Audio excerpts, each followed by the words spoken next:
හැම නිතරම සතුටින් ඉන්න රහසක් කියන්නද? ඒ වගේම තමයි මේ සතුට ඔයා වෙනුවෙන්ම නිර්මාණය කරගන්නේ කොහොමද කියලා දැනගන්න ඕනද? එහෙනම් විනාඩියක්වත් ස්කිප් නොකර අද මෙන්න මේ වීඩියෝ එක බලන්න ඕන.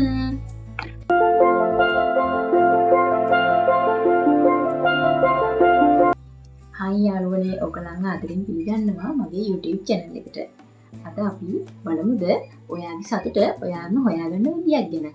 ඉතින් එලිනෝර් රිච් පෝටර් විසින් රචනා කරපු කත්යානා අමරසිංහ ලේඛිකාව විසින් සිංහලයට පරිවර්තනය කරපු පොලියානා පොත ගැන තමයි අදම ඔයගොල්ලොත් එක්ක කතා කරන්න යන්නේ. ඉතින් ලෝක ප්‍රකට පොලියානා කතා මාලාවේ පළවෙනි පොත තමයි මෙන්න මේ පොත. ඊට පස්සේ ඔයගොල්ලන්ට බලන්න පුළුවන් මෙන්න මේ පොත සතුට බෙදෙන පොලියානා. මෙන්න මේ පොත තමයි දෙවනි පොත. ඉතින් ජින් සහ පොලියානා මෙන්න මේ පොත තමයි මේ පොලියානා කතා මාලාවේ අවසානම පොත. ඉතින් ඔයාට පුළුවන් නම් හැම නිතරම සුව පහසු කලාපයේ ජීවත් වෙන්න නේද? සුව පහසු කලාපයක් ඔයාගේ හිත තුළින් නිර්මාණය කරගන්න පුළුවන් නම් ඒක කොයිතරම්නම් ෂෝක්ද. ඉතින් කාලයකට කලින් කියන්නේ ගොඩක්ම කාලයකට කලින් නේ සාමාන්‍යයෙන් කොරෝනා කාලෙදි වගේ මට මුණ ගැහිච්ච අපූර්ව යාළුවෙක් තමයි මෙන්න මේ පොලියානා. ඉතින් කොරෝනා කාලේ ගෙදරට වෙලා ඉද්දී ඔන්ලයින් ඕඩර් කරලා ගෙන්න ගනිපු සෙට් එකක් තමයි මේ පොලියානා කතා මාලාව. ඉතින් සුවපහසු කලාපයක ජීවත් වෙන්න ඔයාමම දෙන්නම කැමතිනේ. ඉතින් අපි දැනගන්න ඕනේ ඒක අපේ තුලින්ම නිර්මාණය කරගන්න. ඔයා නිතරම ඉන්නේ අනේ මට බෑ, අනේ මට මේ තියෙන දේවල් මදි, අනේ මම කැතයි, අනේ මම මේකට කැමති නෑ, මට මේ ලැබිලා තියෙන දේවල් මදි, මීට වඩා හොඳ දෙයක් මට ලැබෙන්න තියෙනවා. අන්න ඒ වගේ නිතරම විනාත්මක අදහස් වලින් ඉන්න කෙනෙක්ද. එතකොට ඊටත් වඩා ඔයා නිතරම ඔයාට මොන හරි දෙයක් ලැබුණට පස්සේ මේකට වඩා මෙන්න මේ දේ වුණා නම් හොඳයි, මේ දේ මට ලැබුණා නම් හොඳයි කියලා අන්න එහෙම හිතන කෙනෙක්ද. ඉතින් අන්න ඒ හැඟීමෙන් ඔයාට මිදෙන්න ඕන නම්, මිදෙන්න ආස කෙනෙක් නම් මම හිතනවා ඔයාට කියවන්න හොඳම කතා මාලාවන් තමයි මෙන්න මේ පොලියානා කතා මාලාව. කතා මාලාවේ පළවෙනිම පොතේ තියෙන්නේ පොලියානාගේ පොඩි කාලේ ගැන. පොලියානා පොඩි කාලේ පොලියානාගේ තාත්තත් එක්ක තමයි ජීවත් වෙන්නේ. ඒගොල්ලෝ ජීවත් වුණාට පස්සේ පොලියානාගේ තාත්තා හිටිය ගමන් මිය යනවා. මිය ගියාට පස්සේ මෙයාට සිද්ධ වෙනවා මෙයාගේ පුංචි අම්මගේ ගෙදර එන්න. ඉතින් මෙයාගේ පුංචි අම්මගේ ගෙදර ආවට පස්සේ මෙයා හරි අපූර්ව දේවල් වලට මුහුණ දෙනවා. ඒ වගේම තමයි මෙයා මේ මුහුණ දෙන දේවල් හරිම අපූර්ව විදියට දරා ගන්නවා. අන්න ඒ දරා ගැනීමක් ගැන, එතකොට මේ දේවල් බාර ගන්න විදියක් ගැන, ඒ දේවල් වලින් සතුට වෙන විදියක් ගැන තමයි මේ පොලියානා කතා පොතේ එන මේ පළවෙනි පොතේ තියෙන්නේ. ඉතින් පොලියානට කාක් කවුරුවත් නැතුව එයා එයාගේ පුංචි අම්මගේ ගෙදරට ආවට පස්සේ පුංචි අම්මා කියන්නේ පොලි හැරින්ටන් වෙනවිය. අන්න එයා කියන්නේ අර නිතරම කිසි කතා බහක් නැතුව, එච්චර හිනාවක් නැතුව, හැම දෙයක්ම නිකන් හරිම අතෘප්තිකර විදියට දකින්න කෙනෙක් විදියට තමයි මේ කතාවේ ලියලා තියෙන්නේ. ඉතින් මෙන්න මේ පුංචි අම්මත් එක්ක ජීවත් වෙනකොට පොලියානට සිද්ධ වෙනවා හරිම ඒ කියන්නේ සමහර දුෂ්කර අත්දැකීම් වලට මුහුණ දෙන්න සිද්ධ වෙනවා. ඒ වුණාට පොලියානා ඒවා හරිම සතුටින් බාර ගන්න විදිය ගැන තමයි තියෙන්නේ. ඉතින් පොලියානා දැන් මේ පොත පුරාවටම තියෙන්නේ සතුටු වීමේ සෙල්ලමක් කියලා. ඉතින් ඒක නිකම්ම සතුටු වෙන සෙල්ලමක්.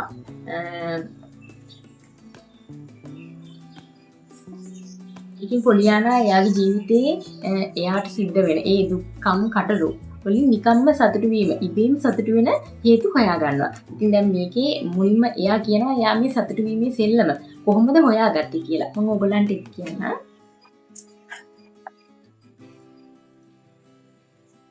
ඔන්න අපි එක පටන් ගත්තේ මිෂනාරි තෑගි පෙට්ටියක කිහිලි කරු දෙකක් ආපු දවසේ ඉඳන්. කිහිලි කරු ඔයා දන්නවද මට ඕන වෙලා තිබුණේ බෝනික්කේ. තාත්තා ඒ ගැන ඒගොල්ලන්ට දන්නවලත් තිබුණා. ඒ තෑගි පෙට්ටිය ආවම ඒගොල්ලෝ ලියලා ඒවල තිබුණා බෝනික්කෝ ඒකේ නෑ කියලා. ඒ වෙනුවට පුංචි කිහිලි කරු දෙකක් තිබුණා. ඒගොල්ලෝ හිතුවා ඒක කාට හරි පුංචි ළමයෙකුට කවදා හරි ඕන වෙයි කියලා. ඔන්න එතකොට තමයි අපි සෙල්ලම පටන් ගත්තේ. ඉතින් පොලියානා එයා මේ සෙල්ලම නිකම්ම සතුටු වෙන සෙල්ලම පටන් ගත්ත විදිය පැහැදිලි කරන්නේ ඒ ගෙදර වැඩ කරන්න කෙනෙක් ඉන්නවා නැන්සි කියලා. අන්න එයාට තමයි මේ යාගේ අතීතයේ දවසක සිද්ධ වෙච්ච දෙයක් තමයි මෙහෙම කියන්නේ. අපි බලමුකෝ තව ඉස්සරහට. මන් නම් පේන්නේ නැහැ. ඒ ගැන කිසිම සෙල්ලමක් කරන්න පුළුවන් කියලා හැයි නැන්සි නොස්නාසරෙන් කීවාය. අනේ ඒත් අපේ සෙල්ලම තමා හැම දෙයකම තියෙන මොකක් හරි සතුටු වෙන්න පුළුවන් දෙයක් හොයන එක. ඒක මොකක් වුණත් කමක් නැහැ. පොලියානා අවංක හඩින් කිව්වාය. ඉතින් දැන් ඕගලන්ට තේරෙනවා ඇති මේ සෙල්ලම. ඉතින් හැම දෙයකින්ම අපේ ජීවිතේ අපිට ලැබෙන හැම දෙයකින්ම අපිට මොකක් හරි සතුටු වෙන්න ක්‍රමයක් හොයාගන්න එක තමයි මෙන්න මේ සෙල්ලම. ඒ හින්දා තමයි මේකට සතුටු වීමේ සෙල්ලම කියලා කියන්නේ. ඉතින් අපි තව බලමුකෝ මේ කතාව.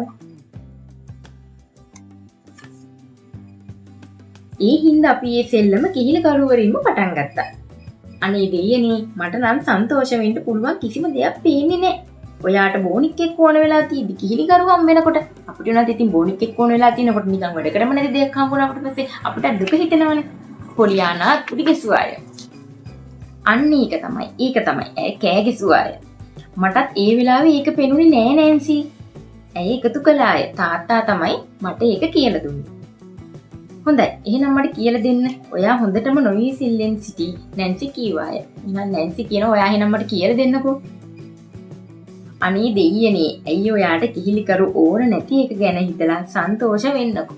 ප්‍රීතියෙන් උදම් වෙමින් පොලියානා කීවාය. කොහොමද කරන්නේ කියලා දැනගත්තාම ඒක ඒ තරම් ලේසි. ඉතින් බලන්නකෝ පොලියානාට ඕන වෙලා තියෙන්නේ පුංචි උඩතල් බෝනික්කෙක්. ඒ වුණාට යාට හම්බෙන්නේ කිහිලිකරු දෙකක්. ඉතින් අන්න එයා ඒකෙන් තමයි ඒ සෙල්ලම පටන් ගන්නෙ. මොකද සාමාන්‍යයෙන් කිහිලිකරුවක් අවශ්‍ය වෙන්නේ තමන්ගේ පාදයන් අහිමි වුණොත් එක්ක පාදයන් ආබාධයට ලක් වෙච්ච කෙනෙක්නේ. ඉතින් එයාට සතුටු වෙන්න පුළුවන් එකම කාරණේ තමයි එයාට එයාගේ කකුල් දෙකේ කිසිම ආබාධයක් නැහැ කියන එක. එයාට කකුල් දෙක හොඳට තියෙනවා. එයාට හොඳට ඇවිදින්න පුළුවන්. ඉතින් කිහිලිකරු දෙකක් එයාට ලැබුණට එයාට ඒක ප්‍රයෝජනවත් වෙන්නේ නැහනේ. අන්න ඒ ගැන හිතලා එයාට මේකෙන් සතුටු වෙන්න පුළුවන් කියලා තමයි මේ කියන්නේ. මේ පොලියානා කතා මාලාවේ මෙන්න මේ පළවෙනි පොතේ දිගටම තියෙන මේ පොලියානා පොඩි කාලේ. එතකොට ඒ සමහර මේ මෙයාගේ වටේ ඉන්න මිනිස්සුන්ගේ මෙයා කොහොමද මයින්ඩ් එක වෙනස් කරේ? මේගොල්ලෝ මේ හිතන විදිය වෙනස් කරේ. එතකොට මෙයා පොඩි පුංචි අම්මගේ මනස වෙනස් කරන හැටි. එතකොට එයා ඒ මුහුණ දෙන අමිහිරි කටුක අත්දැකීම් එයා කොහොමද සතුටින් බාරගත්තේ කියන එක තමයි මෙන්න මේ පොලියානා පළවෙනි පොතේ තියෙන්නේ. තියෙන්නේ මෙන්න මේ පොලියානා දෙවනි පොත. සතුට බෙදෙන පොලියානා. මේකේ තියෙන්නේ පොලියානා එයා වටේ ඉන්න මිනිස්සුන්ව හරිම ලස්සනට විනාශ කරන හැටි. ඒගොල්ලන්ගේ චින්තනයන් විනාශ කරන හැටි. ඒක හරිම පොඩි හරි ගොඩතල් විදියට කරන්නේ. ඉතින් අර ඒකේ ලොකු අපි හිතන වගේ බැරෑරුම් දෙයක් ගැඹුරු දෙයක් නෑ. අර තමා තුලින්ම මේ සතුට කියන දේ නිර්මාණය කරගන්න හැටි. අපි කොහොමද අපේ ජීවිතේ හැම දෙයක්ම අර හොඳ විදියට බාරගන්න කියන එක තමයි මෙන්න මේ පොතේ අපිට කියලා දෙන්නේ. ඉතින් ඊට පස්සේ මේ පොලියානා කතා මාලාවේ මෙන්න මේ පොත ජීන් සහ පොලියානා මේක තමයි තුන්වෙනි පොත. ඉතින් මෙන්න මේ පොතට එනකොට පොලියානා ටිකක් වයසින් වැඩිච්ච තරුණියක් වෙලා ඉන්නවා. ඒත් එයා ඒ සෙල්ලම කරන එක කවදාවත් නතර කරන්නේ නැහැ. පොඩි කාලේ තිබුණු ප්‍රශ්න නෙමෙයි ටිකක් ලොකු වෙනකොට එයාට තව ප්‍රශ්න වලට මුහුණ දෙන්න සිද්ධ වෙනවා. එතකොට එයාගේ ආර්ථික ප්‍රශ්න එයා ඒවට මුහුණ දෙන හැටි තමයි ඊට පස්සේ මෙන්න මේ පොතේ තියෙන්නේ. හැබැයි මෙයා වෙලාවකට කියන සමහර වෙලාවට මේ සමහර දේවල් වල සතුටු වෙන සෙල්ලම ඒ දෙයක් හොයාගන්නත් හරිම අපහසුයි කියලා. ඒ වුණාට එයා කොහොම හරි ඒ දෙයින් සතුටු වෙන්න දෙයක් හොයාගෙන වැඩ කරන හැටි මෙන්න මේ පොත කියවද්දි අපට හොයාගන්න පුළුවන්. ඉතින් ඔයාගේ හිතේ නිතරම පසුතැවිලි වෙන නිතරම කලකිරිච්ච ස්වභාවයෙන් ඉන්න කෙනෙක් නම් ඒ වගේම තමයි ඔයාට හිතනවා නම් ඔයා මේ ලෝකෙට වැඩක් නැහැ, ඔයා කිසිම දෙයක් දන්නේ නැහැ, ඔයාට මුකුත් බෑ කියලා හිතනවා නම් ඔයාට කිසිම සතුටු වෙන්න කිසිම හේතුවක් නැත්තම් ඔයා මම කියනවට අනිවාර්යයෙන්ම මෙන්න මේ පොත කියවලා බලන්න. අනිවාර්යයෙන්ම කියවන්න. අනිවාර්යෙන් ඔයාගේ ජීවිතේ වෙනසක් සිද්ධ වෙනවාමයි. ඉතින් මේ පොත කියවපු කට්ටිය මේ මගේ වීඩියෝ එක බලනවා නම් ඇත්තටම ඔයගොල්ලන්ගේ අවංක අදහස කමෙන්ට් කරන්න. ඇත්තටම ඔයාගේ ජීවිතේට මේ පොතින් ඇත්තටම දෙයක් එකතු වුණාද කියලා. ඒ වගේම තමයි කියවපු නැති යාළුවන්ට ආදරෙන් ආරාධනා කරනවා. ඉතින් මේ පොත කියවලා බලන්න. ඇත්තටම ඔයාගේ ජීවිතේ ඇත්තටම ප්‍රාතිහාර්යයක් සිද්ධ වෙනවා. යාළුවනේ ආයෙත් දවසක ඔයයි මමයි දෙන්නම දන්න නොදන්න පොතකින් හම්බුනේ කියන බලාපොරොත්තු ඇතුව මම අදට සමුගන්නවා. මගේ YouTube channel එක subscribe කරන්න අමතක කරන්න එපා. ගිහින් ඉන්නම්. bye bye.